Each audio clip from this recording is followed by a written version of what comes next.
Hey guys, it's Matt. Today I'm going to do layout update number 3, I believe it is on the list. I'm going to show you stuff that has been changed and will affect or will be affecting the future of the layout. So we'll come around here. Not much has changed. I got my engines on the siding today because I have to do service to them on the wheels. The Katie will have to come off, but the big boy I can do by hand. I've been using new materials such as hobby tack to apply some static grass flock.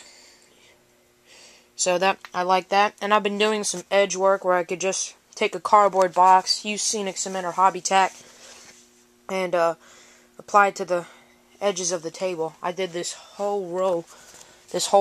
I'm not sure if I'll have to do it to this row.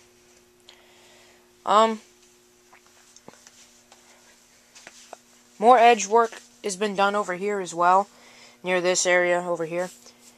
Alright, I've been telling, MTH Train Fanatic asked me, what happened to the tunnel? Well, you're gonna see what happened to it right now. I darkened it, that way I would have like a more realistic look. I used some spray paint and used some Woodland Scenics pigments, as Rich Batista calls it, of the Black Diamond Railway. That's what he calls it. Not much has changed on the table besides trying to fix up edges. That end where the tunnel comes, where that house is, still needs to be fixed a little bit. I've gotten a few comments on what happened to the CC2. What happened to the CC2 is that the blowdown effect that you all know. When I went to do the blowdown, then there was no smoke. That was one thing out of the whistle or blowdown, so that was one reason it has to get fixed. The blowdown effect fan was very, very loud. It was like zzz. Yeah. And then when I go to run it backwards, it runs backwards on its own. I don't know how, but top of the line service. So if any of you have engines getting repaired out there, well, Lionel puts Vision Line engines at the top priority list, so I gotta put you down. Oh, anyway. So I've got a few updates near the heart of the layout, which is the transformer area. I got this new MTH bar stool with the back comfort. Unlike my Lionel stool, it doesn't have a back comfort or anything.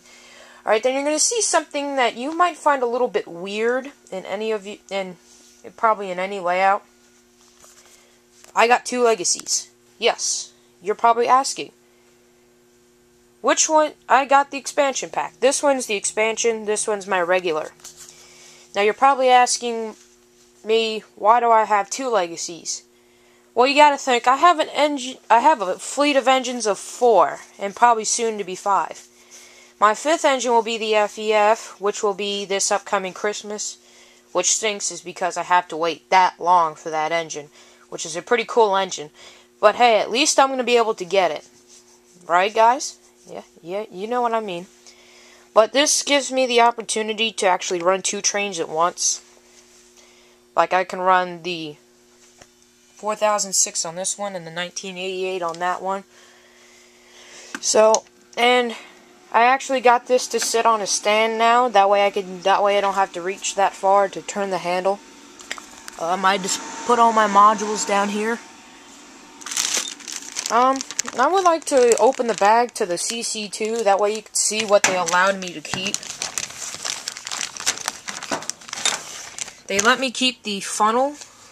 That you do never lose that. I will go over more of that in the video once I get it back. They let me keep the dome where you can release all the controls. And they let me keep the little sand dome where you add the smoke. But that's all they would let me keep. Everything else, the engine and tender I had to send back. But I could also keep the module and the manual. Tell you the truth, the GP batteries are actually in this remote. And my rechargeable energizers are in this one. But it's basically an easy concept. There's no antenna to this one. Basically, you get the expansion pack remote to connect to your regular base when your regular remote just keeps connected to that one. My train fleet is growing. I'm hopefully trying someday to convince my dad we can hopefully sometime near my switching area take out one of those straights and put a switch track that comes around to the side of the table, and then we can put an engine house here to store some of the locomotives. If any of you want to know, the CC2 is probably the best out of the fleet. I'm not gonna lie, because of its impressive style. Most of you think the big boy would be the best out of the fleet because it's probably the largest. Some of you think the Berkshire would probably be the best because of the best whistle it has. I've gotten. Some people actually think the KD is the best out of the fleet because of its unique color and style. I'm going to tell you why I bought some of these engines, but that would be in a different video. But much has changed because of applying some stuff with grass, with hobby tack, repainting the mountain to a different color just brings it out. But there's still a lot more work to be done, and it's going to be a long way before we're done. And let me tell you, the reason why I have the big boy going this way and the KD going that way is because when I bought the CC2, I originally made a video that would show the features. So you know how the bell's on this side of the engine and there's nothing on that side. I thought, put it that way when I do a video, it would just stick out that way. But much has changed over the days. I might make my own road out of cardboard box, I don't know, because I'm tired of waiting for my hobby shop to get in road. Plus, I've been limited to buying stuff now because I promised my parents that after we bought the CC2, I wouldn't ask for anything else. But the only thing I could get out of them was the Legacy expansion, a few scenery things, and then this bar stool.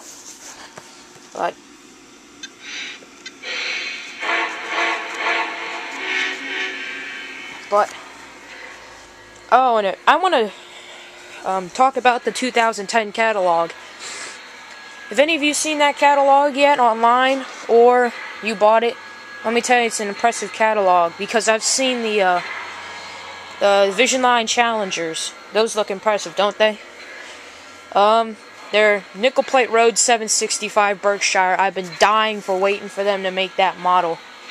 I don't know what got to me, but now I really want that model instead of the FEF. I don't know, but I'm still sticking with the FEF. You all saw my dad's friend's trains running on my layout. I don't think we're going to be seeing each other a lot because right now my dad and him are not really allowed to see each other because they work together, but he's not actually allowed to talk to him that much. But this weekend I'm getting pretty lucky. My spring break was over last week, and I got to go to Steamtown National Historical Site to see trains and whatnot in Pennsylvania, Scranton. There were no trains running. If any of you have been there before, Canadian National 3254 or 282 Mikado had busted fire tubes, so I actually got lucky to get to see it because I got a locomotive shop tour. So I thought that was pretty amazing. Well, not much has changed over the layout. I made, while I was there, I took video of the whole shop tour, so I could have that uploaded within probably a couple hours of now. So much has changed, and when I get the CC2 back, I will probably show when it comes in the box, because I took pictures of it when I first got it, and I'll probably put up a slideshow of when I get it back, but I'll do the updated version of taking pictures once I get it back. So thank you for watching layout update number 3, and more to come in the next layout update. Probably more scenery work will get done, and then I'll get road made. Hopefully I can use some of the cardboard box wherever I have it. But MTH Train Fanatic, there's your question answered right there. The mountain has been repainted. That's why it was gone. But it looks a lot better now, so. And if any of you have questions about the Legacy expansion pack, then personal message me and I could give you more information on that. So thank you for watching, and that was Layout Update number 3. Thank you. Bye.